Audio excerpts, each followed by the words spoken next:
Today we'll look at the maintenance of the Leaf Eater Original with the hood. It's a great idea just periodically to check the rain head and see if it needs a clean.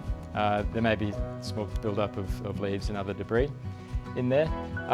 To check it or clean it, we simply just need to lift the hood up out of the screen, and we can slide that. If you've got some length of downpipe there to play with, you can sort of slide that up the downpipe and it may hold itself in position. Otherwise, hold it up out of the way and just simply brush or sweep leaves, debris, whatever it might be off the screen.